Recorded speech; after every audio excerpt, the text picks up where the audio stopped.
विचारांचे व्यासपीठ असलेले न्यूज लाईव्ह चंदगड या लोकप्रिय युट्यूब चॅनेलला लाईक करा, सबस्क्राईब करा आणि शेअर करा.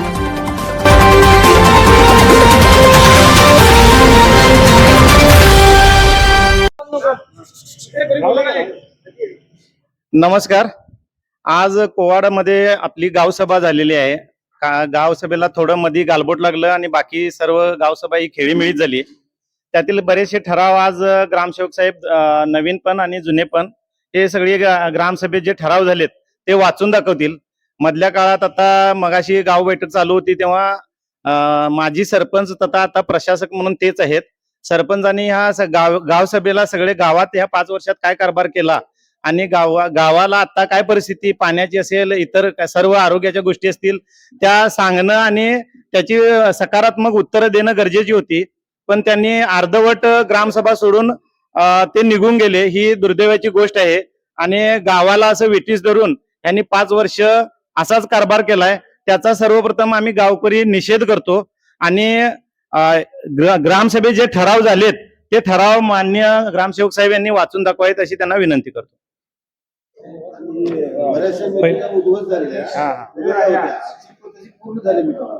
पांडू बोलते. पहिला मुद्दा होता 3,55,000 रुपये जमा करून घेणे, झाडे लिलाव 2 दिवसात. 2 नंबर अभिषेक ज्योतिबा पाटील MB घेणे व गुन्हा नोंद करणे. प्रत्यक्ष गल्लीत काम नसताना बिल का दिले यामध्ये असा आरोप आहे. ठिकाण आहे देसाई गल्ली रोड बाबत. सरपंच ग्रामसेवक यांच्यासह गुन्हा सर्वांना नोंद करावा. 3 नंबर इथून पुढे गावातील सर्व कामे गावातील मुलांना देणे असा ठराव घालणे. 4 नंबर कचरा कोंडी यांची ओरिजिनल बिल घेणे व बिल तसं बिल नसेल तर सरपंच व ग्रामसेवक यांनी पैसे भरणे असा ठराव घालणे.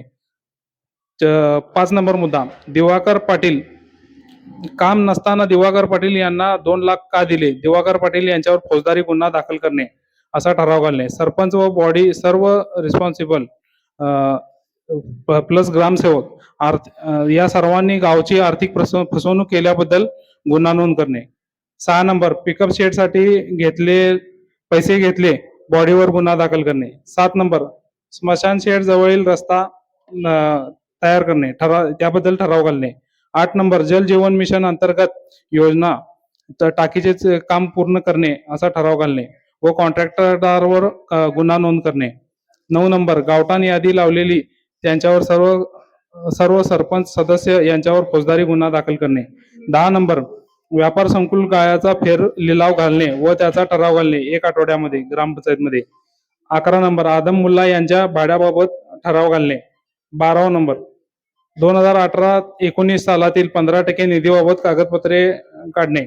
13 नंबर गावातील गावसभा अर्धवट सोडून गेल्याबद्दल सरपंच उपसरपंच व बॉडी यांच्यावर गुन्हा नोंद करणे.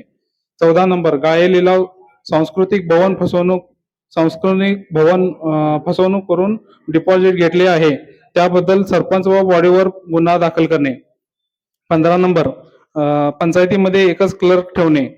16 नंबर जलजीवनची टाकी त्याच्या संदर्भात जो कॉन्ट्रॅक्टर आहे वर्सेस गाव असं एकमताने कॉन्ट्रॅक्टरला विरोध करणे. पुढचा पॉइंट आहे गाळ्याचे करारपत्र तपासणे आणि राजीव वांद्रेंनी जो गाळ्यासाठी खर्च केला आहे तो परत देणे. पुढचा पॉइंट 40 ते 50 फूट बाजार जुन्या पुलाकडे सरकवणे. निट्रूचा बाजार पण हलवणे. अतिक्रमण निर्माकलन करण्याबाबतचा ठराव जो होता तो रद्द करणे आणि लक्ष्मीनगर जवळचा जो घाट आहे तो कॉन्ट्रॅक्टर जो संबंधित आहे त्याच्यावर नोटीस काढणे त्याच्या संदर्भात आणि त्याचा पुढील निर्णय घेणे. आणि हे झालेले ठराव सोडून बाकीचा कोणताही ठराव घालायचा नाही. ठीक आहे. सकाळपासून 11 वाजल्यापासून आज आता 7:30 वाजेपर्यंत सर्व ग्रामस्थ उपस्थित आहेत. सर्व ग्रामस्थांची इच्छा होती की आम्हाला आमच्या विचारलेल्या प्रश्नांची सगळी उत्तरे मिळावी, पण सगळ्या ग्रामस्थांचा हिरमोड झालेला आहे. सरपंच आणि इतर सर्व सदस्य दुपारी 2 वाजता अर्धीवट सभा सोडून गेलेले आहेत. एकाही प्रश्नाचं उत्तर त्यांनी व्यवस्थित नीट दिले नाही. सगळ्या ग्रामस्थांचा त्याच्यातनं असमाधानकारक उत्तरं मिळालेली आहेत. ग्रामसेवकांकडे कुठल्या खर्चाची बिलं ओरिजिनल नाहीत, कुठली माहिती पूर्ण नाही. सगळ्या ग्रामस्थांचा अपेक्षा भंग झालेला आहे. या सगळ्या गलतान कारभारावर सगळ्या गावांना आज साहेब प्रश्न विचारलेला आहे तुम्हाला. सगळी चूक तुमची आणि ग्रामपंचायत बॉडीची आहे गेली 5 वर्ष व्यवहाराची. हे सगळं क्लिअर करणं आणि ह्या सगळ्यांची संपूर्ण माहिती गावाला देणं ही जबाबदारी साहेब तुमची आहे. जे जे खर्च झालेत आणि ज्या ज्या वस्तू आणले गेलेत आणि ते कुठल्या आणल्या गेल्या नाहीत, फक्त बिलं काढली गेलेत, कुठली कामं गावात बिलं काढलेत आणि न झालेले नाहीत, यांचा सगळ्यांचा साहेब पर्दाफाश झाला पाहिजे आणि त्याची सत्यता का आहे ती गावाला कळाली पाहिजेत. आणि जे गावचे पैसे आहेत त्या पूर्ण गावच्या पैशांचे पूर्ण गावासाठीच उपयोग झाला पाहिजे. हे सगळ्यांचं आज मत आहे. पण त्या कारभाराला तुम्ही आणि सरपंच बॉडीनं आज साथ दिलेली नाही. तुमच्याकडे एकाही प्रश्नाचं उत्तर नीट नव्हतं.